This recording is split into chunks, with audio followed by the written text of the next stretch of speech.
Rapidement, moi je m'appelle Alexis Lautier et je suis professeur à l'école d'architecture en TCPAU, donc c'est en atelier. Je suis également architecte, designer et photographe.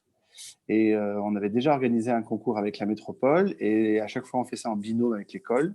Et cette année on fait avec Célia Picard. Je te laisse te présenter.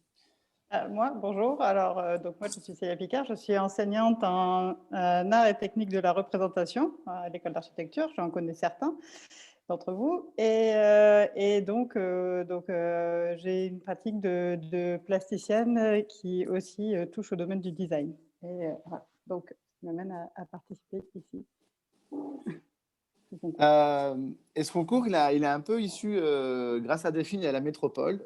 C'est un travail qui est intéressant.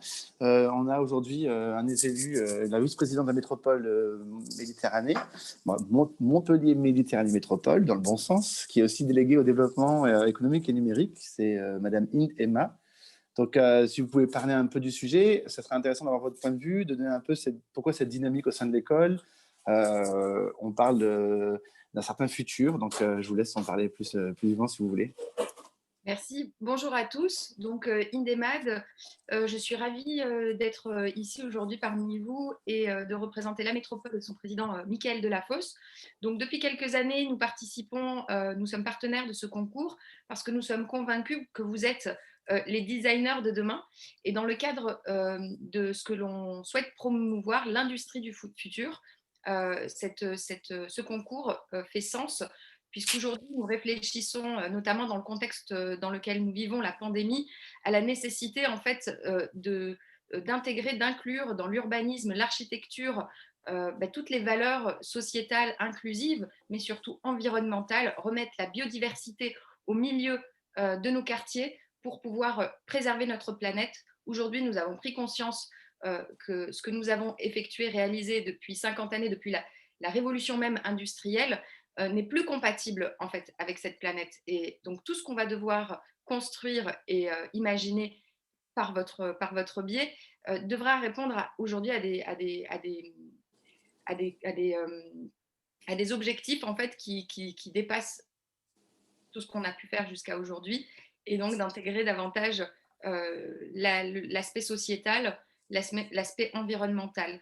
Donc l'objectif de ce concours est de vous faire de designer un petit peu les villes de demain en réutilisant les matières, en intégrant dans votre schéma tout ce qui est facteur d'inclusion, facteur de lien, mais surtout de biodiversité.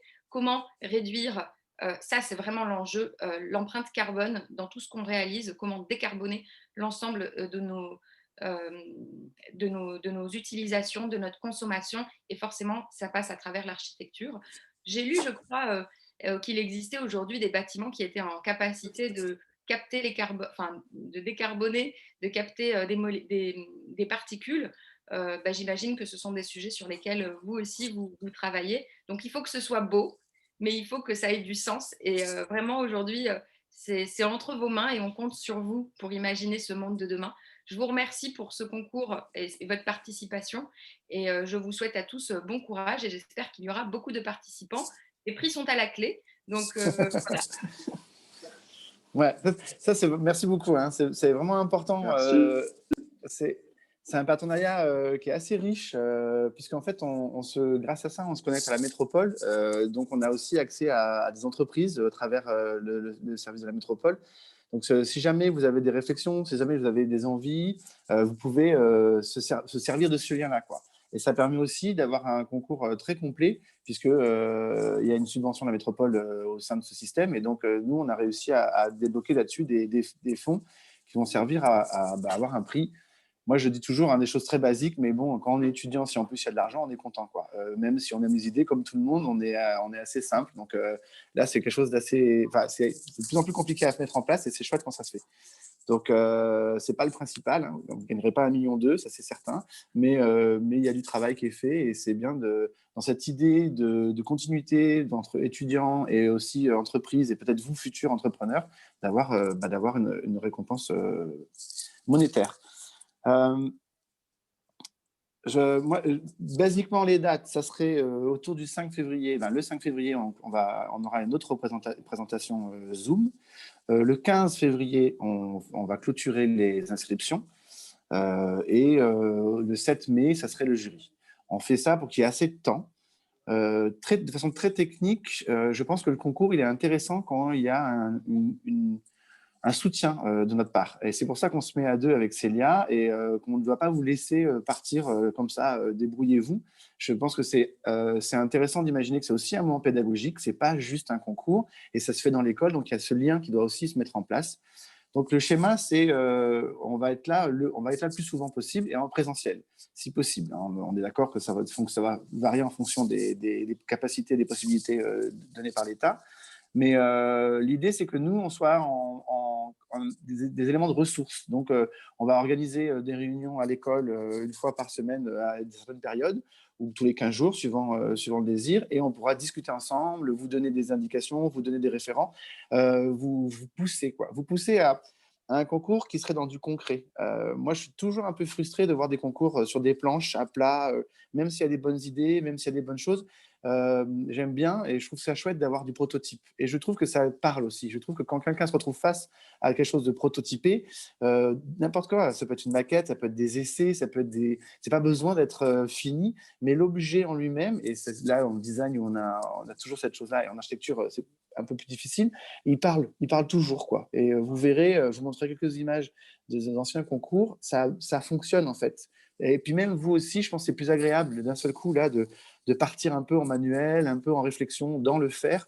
On appelle ça le penser-faire, d'avoir une recherche à l'intérieur de ça qui permet de développer un peu quelque chose de différent, quelque chose qui serait un peu trop déconnecté. Alors, ça sera vraiment à l'étape, ça sera vraiment en fonction de ce que vous avez. Ça peut être, comme on dit, hein, c'est un concours qui est ouvert à tout le monde. Tous les années sont confondues. Il n'y a pas besoin d'être en je ne sais pas quoi. Vous pouvez même avoir des intervenants extérieurs, à condition que ce ne soit pas disproportionné par rapport à l'école. Hein.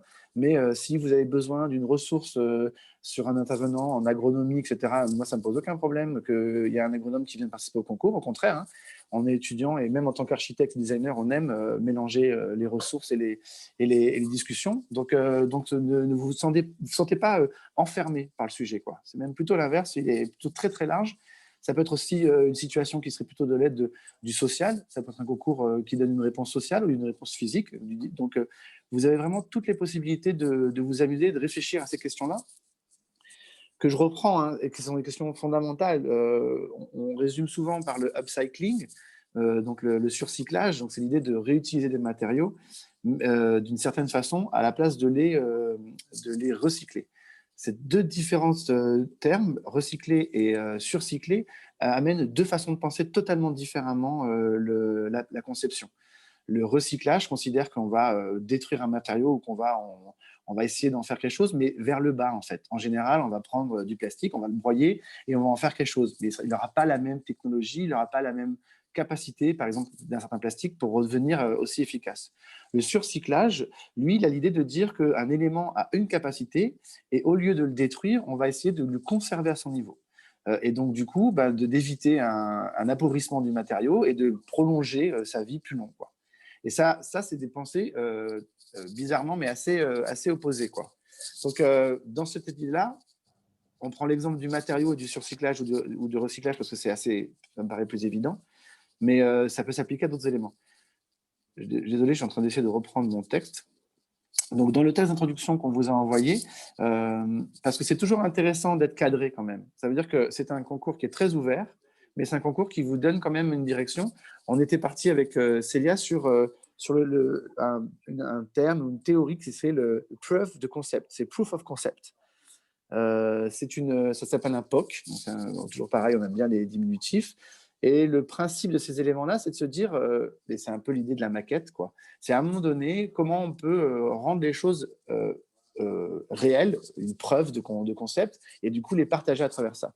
Donc, on vous propose de faire des POC. Alors, c'est un drôle de nom, hein, encore une fois, mais c'est la ligne directrice un peu du concours, au travers de cette industrie du futur, au travers de cette question sur les responsabilités sociales, sur le partage, sur toutes ces notions-là.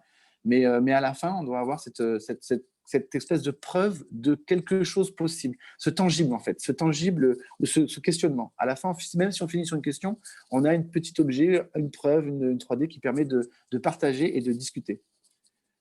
Voilà un peu l'angle d'attaque du concours. Oui, vas-y. Juste pour ajouter, si vous avez besoin de rencontrer des entreprises spécialisées pour travailler, je suis avec notamment Lisa à votre disposition pour les faire rencontrer. Et je serais d'ailleurs ravie de pouvoir vous accompagner dans cette démarche parce que selon moi, vous devez apporter aussi votre vision, votre ambition pour votre avenir. Et donc sur tous les sujets qui touchent à l'architecture, mais pas que, à tout ce qui est économique et emploi.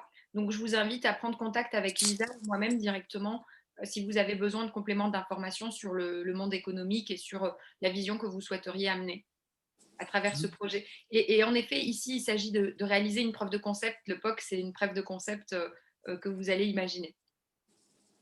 Célia, tu veux rajouter des choses? Alors, attends, oui. Non, j'écoutais. Je pense que ça m'a l'air assez complet. Donc oui, non, je pense que c'est une bonne chose que voilà, de pouvoir aider les étudiants avec justement ce partenariat avec la métropole, de pouvoir aider les étudiants effectivement à rentrer en contact avec des entreprises. Ça va peut-être permettre de générer des idées ou de toucher à des domaines qu'on ne va pas avoir comme ça en premier abord. D'intuition. Donc voilà, en tout cas, il y a une demande de prise un peu dans le réel qui va être assez important dans ce concours et qui est vraiment une grande chance, quoi. Et je sais pas si... Ah pardon, vas-y, Delphine. Te demander, Alexis, est-ce que c'est limité au niveau de la taille? Est-ce qu'il y a des limites de taille sur potentiellement des maquettes ou des objets? Est-ce que vous avez limité Non. Non, c'est vraiment Non. Moi, je suis quelqu'un d'un peu trop pas limité. L'idée, c'est un concours, en fait. Et c'est toujours pareil, le concours d'idées, je trouve que il s'est toujours arrêté à l'idée. Et en fait, l'objet peut avoir la même non-limite. On l'a vu l'an dernier. J'ai toujours l'an dernier, mais c'est pas ça. Mais la dernière fois, il y a deux étudiants qui se sont connectés avec une entreprise. L'entreprise avait des déchets qu'elle enterrait en mode, bon, ben, on sait pas qu'en faire. Et en fait, ils ont carrément bossé avec eux. Ils ont fait des tests sur place. Ils ont inventé une espèce de feuille avec leurs déchets. C'était, moi, je trouve, une superbe idée, quoi. Et l'entreprise, d'un seul coup, a découvert quelque chose que je pense en interne ils auraient pu avoir, mais il y a toujours cette capacité à être extérieur en fait. Quand on débarque quelque part, on a cette chance de rien savoir. Et ça peut toujours, c'est toujours source de projet. En architecture, c'est quelque chose. Des fois, les gens vous disent ah quelle bonne idée. Enfin, bah non, en fait, c'est juste que moi je me cognais pas la tête tous les jours dessus et je vous ai dit montez la porte plus haut quoi. Vous voyez, c'est juste le fait d'être extérieur, on n'est plus enclin ou enfermé dans un mécanisme. Et donc vous, en tant qu'étudiant, vous avez en plus toujours pareil des dynamiques que peut-être moi en tant que PP j'ai moins. Du coup, ça c'est chouette de débarquer quelque part et d'un seul coup de re-questionner. Et c'est ce qu'ils ont fait. Et ils ont carrément fait des protos, ils ont fait des feuilles, ils ont fait différentes versions, ils ont commencé à travailler aussi techniquement.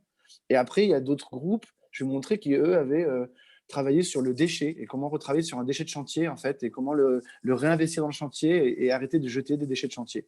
Donc en fait, l'échelle elle-même du projet, je pense que c'est financier. C'est certain qu'on ne peut pas s'amuser à faire une maison à échelle 1-1, enfin, ou alors il y a des sous derrière, quoi. Mais c'est plus une question d'habilité, en fait. Mais il faut savoir que se connecter aux entreprises, et c'est quelque chose que Célia, elle fait souvent, moi, à chaque fois... alors, je ne sais pas si je peux révéler ça, mais on a fait une résidence avec Célia à New York et on avait deux visions, deux approches différentes. Et eux, ils sont allés contacter beaucoup d'entreprises. Ils sont allés faire une recherche. Ils sont allés... je ne sais pas si tu veux en parler plus, mais je trouve que c'est chouette comme truc. Oui, je voulais en parler après parce que oui, voilà, vous pouvez vous focaliser sur les matériaux, quoi, qui est une chose. Et aussi, une des pistes d'entrée, c'est quelque chose que je trouve assez intéressant, c'est aussi sur de façon de réinterpréter ou de voir les potentiels dans les moyens de production. Donc, soit se les réapproprier. Donc, c'est un peu le premier, ce dont tu parlais aussi, Alexis, avec ce projet des étudiantes aussi qui avait été fait précédemment. Je crois que c'est des étudiantes, c'était des étudiants. Donc voilà, mais par exemple, donc, ce qu'on faisait, par exemple, ce qu'on a fait dans ce projet à New York, c'était effectivement de commencer par contacter des entreprises. Alors bon, il y a toujours une sorte de part d'un travail un peu, qui est un peu important, mais c'est peut-être là où la métropole peut nous aider ou nous aiguiller.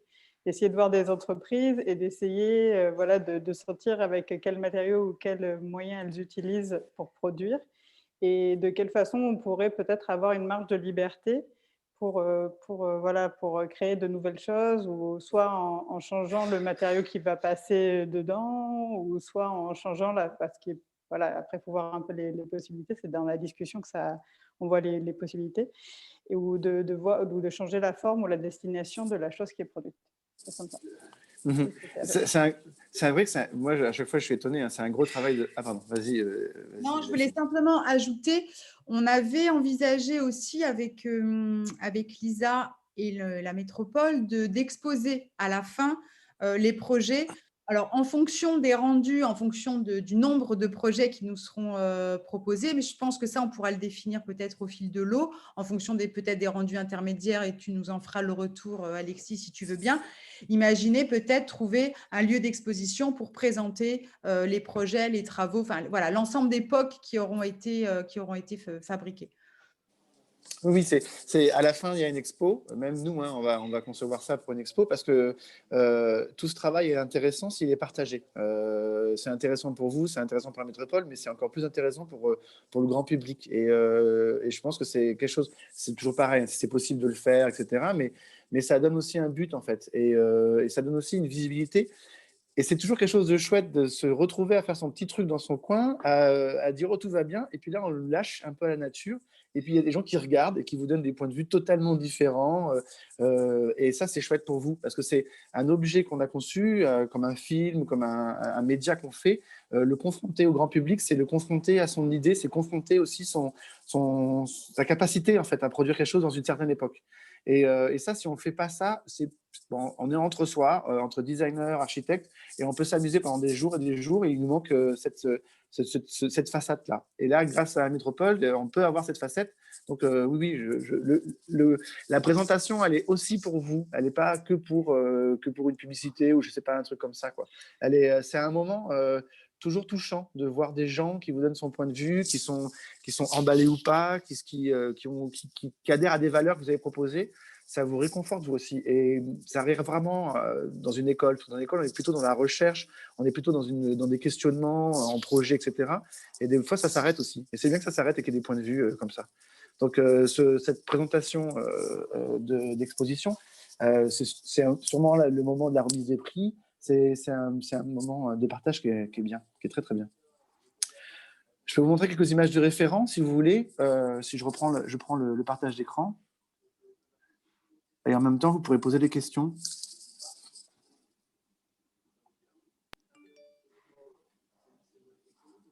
Alors, attendez, clac. Donc, c'est des images hein, comme ça. Célia, si tu veux parler aussi, tu peux reprendre. Ça, c'est 100 chaises fait par Campers. Martino Campers.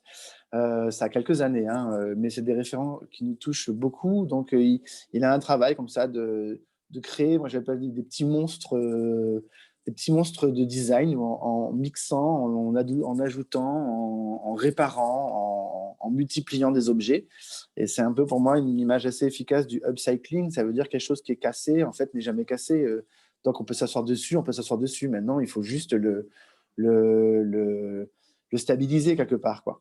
Donc, c'est un travail qui est intéressant, qui est un travail lors d'une résidence, si je ne dis pas de bêtises. Et il a produit comme ça 100 chaises. Je change beaucoup d'échelle. Hein. D'ailleurs, c'est des images en taille. Je n'ai pas trop de trame. Je pense que c'est plus simple quand ça débarque. Ça, ce sont les abattoirs à Madrid. Si je ne dis pas de bêtises, ouais. Et donc, c'est un projet de réhabilitation de Arturo Franco. Ce qui était intéressant, c'est des bâtiments très très grands, très lourds, parce que c'est des abattoirs, donc c'est très industriel. Et quand ils ont voulu faire la rénovation, il y avait toutes les tuiles de ce projet qui allaient être jetées. Et donc, ils ont directement intégré, ce sont des tuiles plates, hein, c'est des tuiles mécaniques. Je ne sais pas si vous connaissez ces toitures aux tuiles mécaniques, il y en a quelques-unes ici dans la région. Et ils les ont toutes récupérées et ils en sont servi de cloison. Donc, tous les espaces, maintenant c'est un centre culturel, tous les espaces sont faits à partir de récupération des tuiles du toit et de la rénovation. Et je trouve qu'il y a une intelligence là-dedans, pas qu'une intelligence de propos, il y a une intelligence, alors que vous dites, du beau, quoi. Euh, c'est beau, quelque part. C'est beau, c'est aussi technique, parce que ce sont des mouches arabiées, donc il y a une gestion de l'air, une gestion du son également. Donc finalement, une problématique devient une source de projet et devient aussi une source de réponse, quoi. Voilà, donc il y a en même temps un jeu aussi et ça c'est en tant qu'archi, on a rarement l'occasion en général, en tant qu'architecte, vous posez des choses, elles sont déjà préconçues et de temps en temps vous avez le choix de pouvoir, moi je dis commencer à être designer et d'avoir des choix de tiens, si on met ces tuiles là, si on les laisse en suspension, comment ça peut faire, comment on peut s'amuser à les toucher, pas les toucher. Bon, vous voyez qu'il y a un travail, quand ça reste simple visuellement, c'est qu'il y a un travail technique extrêmement fort, hein. Je ne parle même pas de la connexion entre le béton et le sol, etc., quoi. Ça, c'est. Bah, tiens, tu peux en parler, toi? Non? Ah oui, ah pardon, ça y est, je viens de voir la légende. Oui, Ah, alors ça, l'image. c'est les ateliers Luma. Ça, je ne sais pas si vous avez pu le visiter. C'est un centre de recherche qui est un peu au sein de la Fondation Luma à Arles. C'est ouvert au public, hein, vous pouvez y aller, qui développe justement différents projets de recherche sur l'utilisation. Alors, ils ont plusieurs pistes. C'est des ressources locales, mais ça peut être, comme dans notre projet, à la fois des ressources qui peuvent être humaines ou des ressources dans les matériaux. Donc là, c'est plutôt des matériaux issus de la Camargue, par exemple. Donc là, vous avez, par exemple, des vases ou des éléments comme ça qui sont fabriqués à partir de plastique fait à base d'algues. On a aussi des fibres de tournesol qui sont cultivées localement ou j'essaye de revoir avec la pierre. Ça peut être des exemples avec de la poudre de pierre extraite des carrières de pierre de la région. Le site web d'ailleurs de la Fondation Luma documente ces projets. Ça peut être aussi comme source d'inspiration ou pour faire commencer la réflexion un bon endroit, une bonne référence. Ça, c'est à nouveau les ateliers.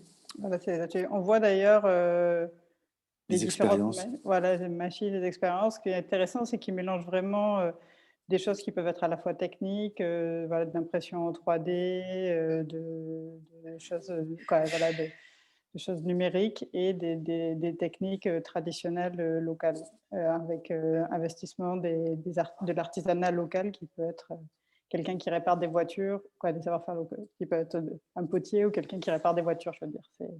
Il faut envisager l'ensemble des savoirs.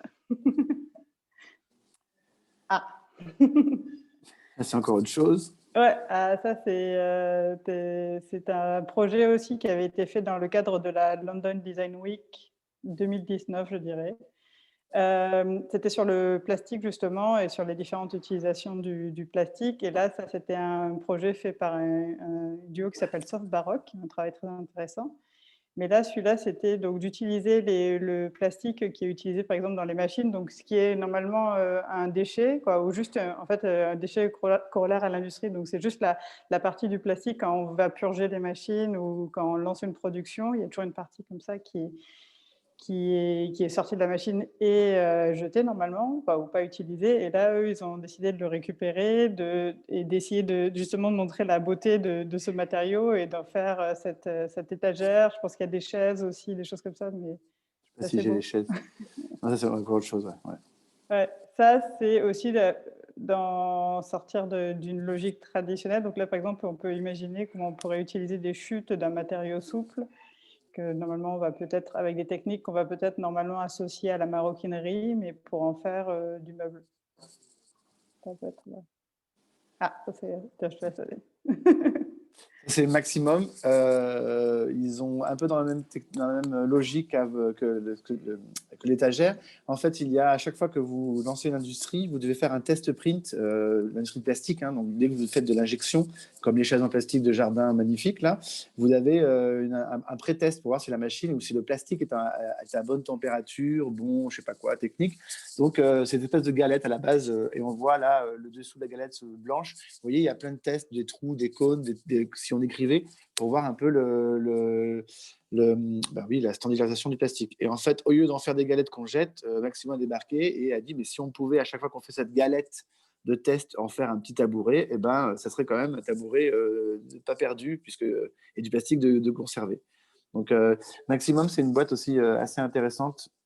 Je vous conseille d'aller voir leur site web. Ils ont une démarche comme ça très poussée sur le surcyclage et sur plus, comment je vous essaie de vous expliquer, cette pensée autour du surcyclage qui est différente que la pensée du recyclage. Par exemple, quand ils peignent des meubles en métal, on utilise une technique qui s'appelle, j'ai oublié, la peinture à chaud, c'est de la poudre. Voilà, merci, thermolacage. C'est de la poudre qu'on va déposer sur le métal et qu'on cuit. Mais bien sûr, chaque poudre, chaque couleur, on change de bac. Donc, toujours ce processus industriel, les choses doivent être parfaitement dans la bonne couleur. Donc, on jette beaucoup de poudre entre chaque opération ou chaque série. Et cette poudre est extrêmement chimique. C'est de la merde, hein, on va dire. Et donc, au lieu de l'acheter, eux, ils disent, mais ces déchets de poudre, ces tas de poudre, de mélange de couleurs, on va les récupérer et nous, on va peindre avec ça. Parce qu'en fait, il n'y a pas de raison de jeter ces trucs. C'est complètement dingue d'imaginer qu'on est dans un monde parfait où la couleur doit toujours être parfaite. Et donc, souvent, quand ils utilisent du thermolacage, ils utilisent des chutes de peinture. Et on ne parle pas d'un peu de poudre, hein, c'est des tonnes de peinture qui partent à la poubelle parce qu'on doit avoir un monde toujours... on doit avoir la chaise IMSS avec les pieds en métal ou bien noir et pas entre deux mal choisis, quoi. On évite le défaut, quoi. Ça, c'est encore eux. Alors ça a quelques années. Hein.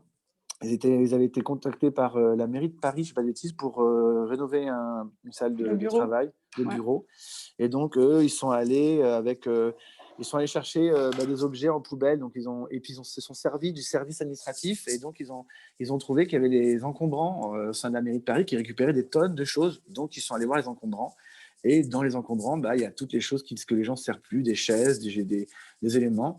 Et ils ont juste décidé de mettre une couleur qui allait unifier les différents éléments provenant de différentes sources. Et donc, c'est un bureau extrêmement low-tech et extrêmement dans une continuité de réflexion sur quand moi j'ai une mairie, quand moi je développe des gens qui vont aller chercher des poubelles, est-ce que j'ai pas moyen en interne de les valoriser et de travailler avec, quoi. Ça, c'est encore Maximum qui travaille sur des chutes. On revoit les tabourets et après, vous voyez des chutes de plastique qui leur servent de faire de chaises. Ils ont un moule et puis dessus, ils posent plein de plastique et ils le fondent.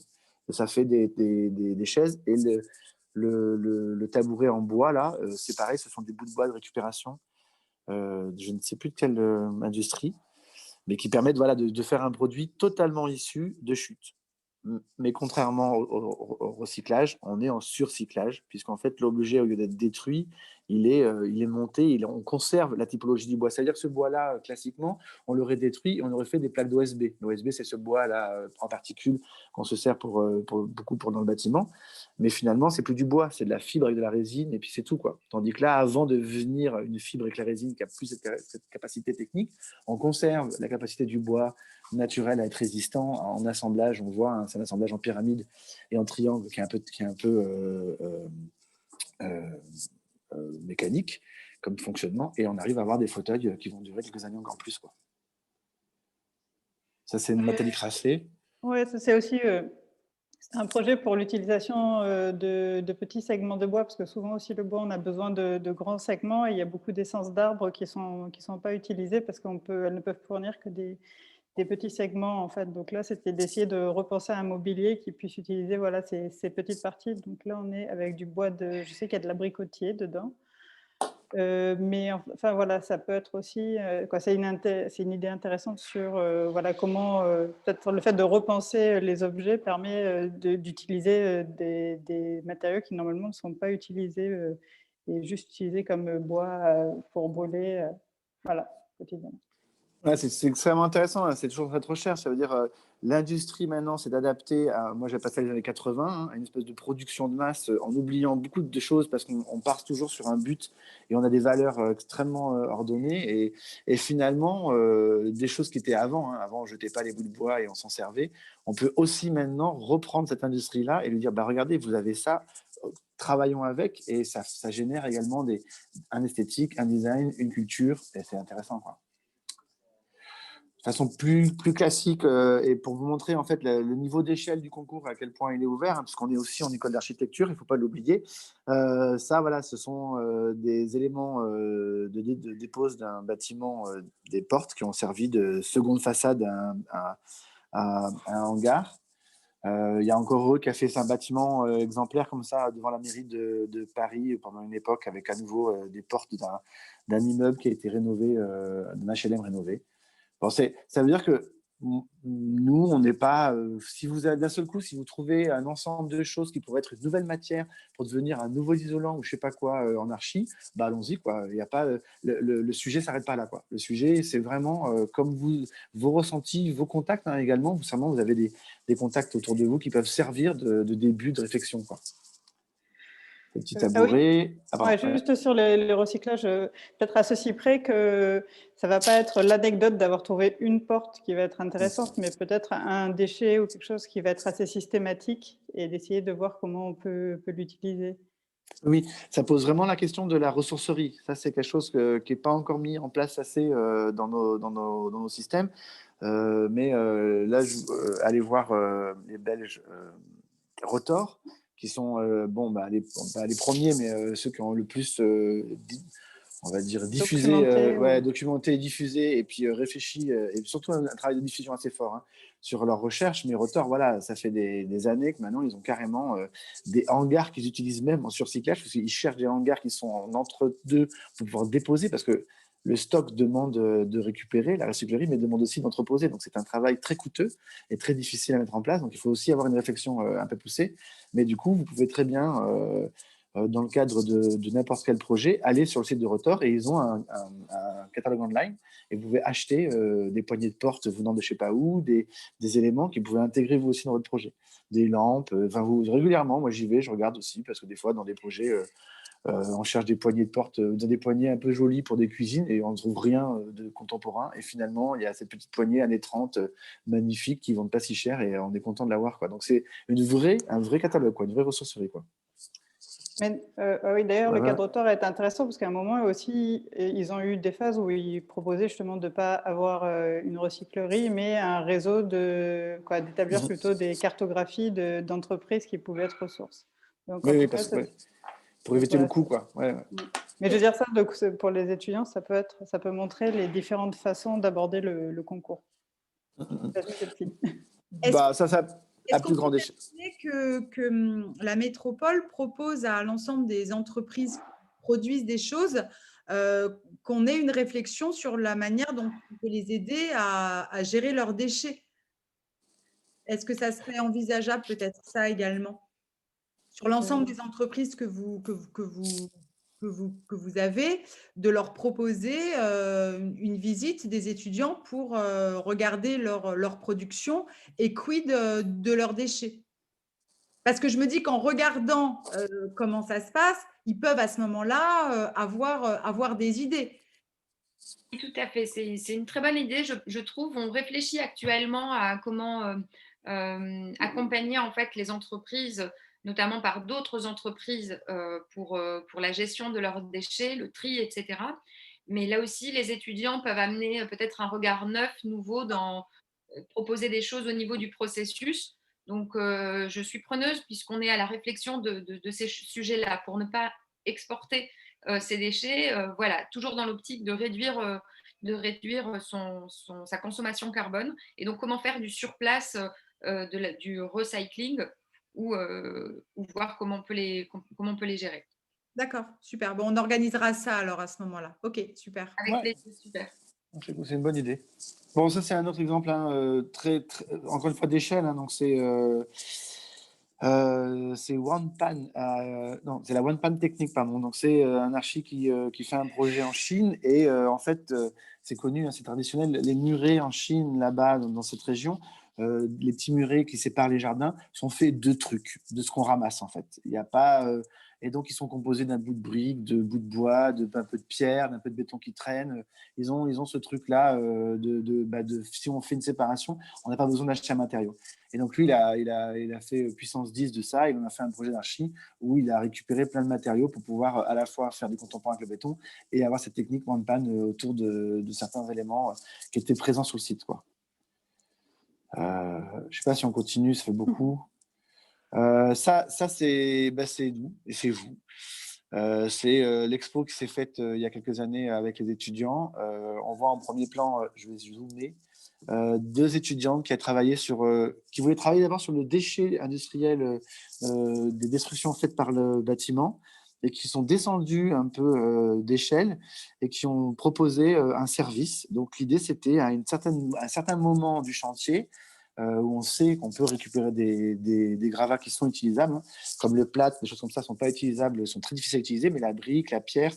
Et donc, de venir sur un chantier, dire, mettez-moi ça de côté, nous on repart avec, on vous le transforme et on peut en transformer en dallage de sol, en évier, ça devient un matériau que vous allez pouvoir avoir bac de douche par exemple, si on le sait en amont, et si on arrive à mettre ça en temporalité, vous avez dans la rénovation votre bac de douche fait avec les bouts de briques qui étaient là avant, quoi. Vous économisez votre bac de douche et surtout il y a une beauté, il y a une présence de matière qui est assez importante, quoi.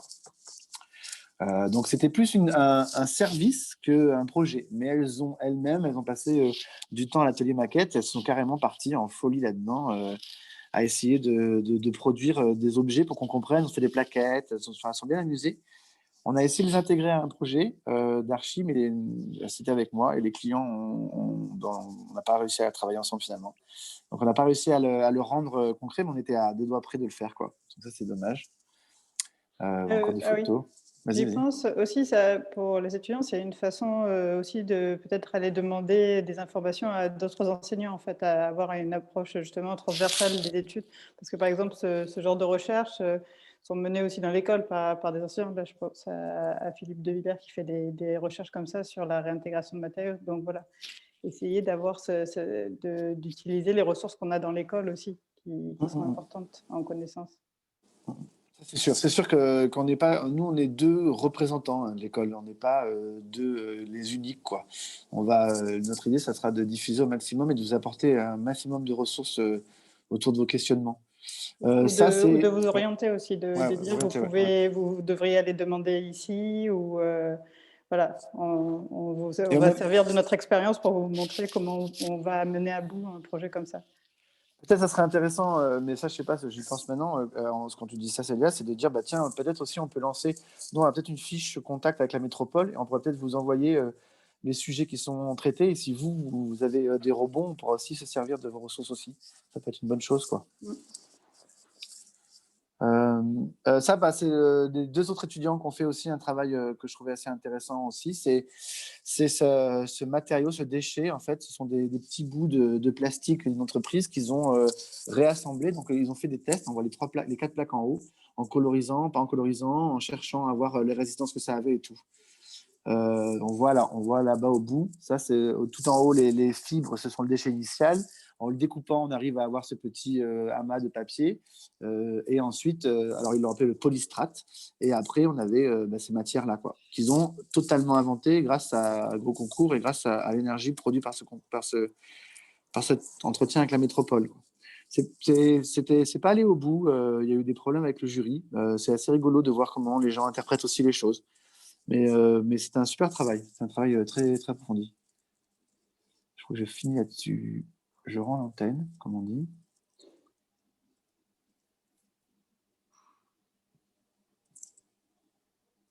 On peut peut-être passer aux questions s'il y a éventuellement. Ouais. Voilà. Donc, je ne sais pas s'il y a des questions. Moi, j'avais une question. C'était pour savoir, on peut bosser jusqu'à combien de personnes ensemble en même temps le concours? Le maximum que vous pouvez accepter sans vous engueuler. Donc, attention, plus on est, pas forcément plus c'est facile, mais comme c'est un concours ouvert. Moi, je considère que les concours sont faits pour être pour être source de nouveautés. Donc, si on commence à vous dire pas plus de 3 personnes, déjà on bloque tout, pas plus de 2 personnes. Vous pouvez être tout seul, ce qu'on disait, vous pouvez être à 6 si vous pensez qu'il est nécessité d'être 6. Si d'un seul coup vous voyez que à 6, vous avez aussi la capacité de faire, parce que des fois vous avez aussi vous avez l'école, vous avez d'autres engagements, donc peut-être à plusieurs, ça vous permet de jongler. Vous pouvez aussi, comme on disait, avoir des personnes extérieures à l'école, c'est pas fermé. Non, l'idée, c'est de s'amuser, de rechercher, de lancer des idées et de proposer, quoi, de rebondir. Ça, et donc, il n'y a pas de règle qui empêcherait ça à la base, quoi. Merci. Alexis et Célia, est-ce que vous prévoyez des temps fixes suivant un calendrier défini pour que les étudiants puissent venir vous voir, vous poser leurs questions, vous montrer des choses? Ou est-ce que vous préférez un fonctionnement au fil de l'eau, c'est-à-dire ils vous envoient un mail ou ils vous téléphonent? Comment vous allez organiser le suivi? Je pense qu'on va voir un peu en fonction avec des inscriptions et des choses comme ça, mais du nombre, mais peut-être effectivement alterner des choses au fil de l'eau et des temps fixes pour aussi donner des échéances dans le développement, quoi. Qu'est-ce que tu penses? Qu'est-ce que tu en penses? C'est super, tu as trop raison. Je me disais que c'était pas mal de se dire que s'ils avaient vraiment besoin de vous rencontrer et de vous voir, que je dis n'importe quoi, une fois par semaine, de 9h à 11h le jeudi, vous étiez en telle salle et voilà, et vous étiez disponible pour les recevoir. Nous, on veut faire ça. Hein. Moi, je sais que les étudiants sont en manque de présentiel, ils sont en manque de concret, pas que, nous aussi. Donc, tant qu'on peut, on fera ça à l'école, en salle. J'en ai commencé à en parler à l'administration, il faut qu'on gère ça. Bon, c'est des questions administratives. Mais oui, c'est aussi jouer nous deux. Ça veut dire des fois, ça sera sûrement des réunions qu'avec Célia ou qu'avec moi, des fois tous les deux. En fait, c'est jouer sur sur les points de vue, en fait, et sur comment nous, on va vous apporter différents points de vue pour que vous stabilisiez sur une idée. Hein. Encore une fois, c'est pas ramener vers nous votre concours ou vous dire ah mais non c'est nul, faites-le comme moi je pense. Non, ça c'est pas notre façon d'enseigner. En fait, la façon d'enseigner, c'est de vous pousser. En fait, nous on est plus là pour porter une idée, vous pousser. On est un peu des pépés, et donc on a un peu l'habitude des trucs. On voit les endroits où vous allez vous casser la gueule ou les endroits où il y a des écueils. On va taper dedans, on va dire attention, ça c'est écueil, allez-y, clac, clac, clac. Souvent il y a des problèmes d'échelle, des choses comme ça. Mais l'idée initiale, moi, je n'ai pas d'envie. Et je pense que c'est plus intéressant d'avoir un maximum de rendez-vous et de typologie de rendez-vous. Donc, pour nos agendas, il y aura sûrement des rendez-vous calés, ça c'est certain, parce qu'il faut qu'on gère quelque chose aussi pour nous, et même pour l'école. On est obligé actuellement, à cause du Covid, d'avoir des choses précises. Mais il pourrait aussi avoir des rendez-vous comme ça, même sur Zoom, hein, il n'y a pas de raison, quoi. Donc, Oui, c'est plus... Ouais, vas-y. Ah oui, non, fini. Non, c'était pour dire que, en fait, donc nous, notre rôle, ça sera d'être vraiment des conseillers et des personnes qui vous accompagnent. On n'est pas dans le jury, hein, c'est ça, de toute façon. Non, nous, c'est l'avantage, en fait. Nous, ça serait pas logique d'être dans le jury. Moi, je trouve que c'est un défaut, en fait, parce qu'on n'est pas objectif à la fin. Donc, au contraire, on est là pour accompagner aussi le jury à un moment donné, quand ils ont des questions. On est là, et comme on ne juge pas, et comme on n'a pas de... On n'est pas valeur, en fait. Du coup, c'est plus intéressant. Et même pour vous, les étudiants qui parlent avec nous, vous pouvez très bien nous rentrer dedans. Toute manière, à la fin, on n'est pas au jury. Donc, ça ne changera rien. Donc, c'est encore une fois, hein, c'est des micro-protocoles qu'on met en place pour que vous ayez un creuset de boulot cool, quoi. Qu'on ne se retrouve pas en prof, où souvent, on sait que les profs, tout le monde joue un peu le jeu du prof, qu'on se retrouve pas, voilà, qu'on se retrouve dans une situation intermédiaire grâce à ce truc entre métropole, école d'archi et vous. Ça, c'est un bon truc, quoi. Il faut garder, moi j'aime bien regarder des petits monstres pas clairs, c'est plus intéressant parce que c'est là-dedans qu'il y a des créations. Que de se retrouver automatiquement dans des schémas où on se connaît, quoi. Ça marche pas. Ok. Je sais pas s'il y a d'autres questions. Si les sans-têtes, ils ont des questions. Après, on refera de toute façon une présentation le 5 et puis cette vidéo, elle sera diffusée. Voilà.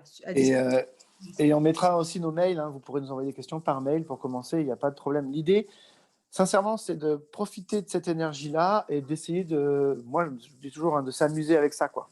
Il y a suffisamment de problèmes. C'est vraiment vous avez un cadre réflexif qu'on va essayer d'être à 100% efficace pour vous, quoi. Donc, il faut sauter dedans, quoi. Et plus il y a de gens, mieux c'est, parce que c'est aussi une bonne dynamique entre vous et des participants et au sein des groupes, à vous ou tout seul, c'est à vous de voir, quoi. Pas de cadre. Ok.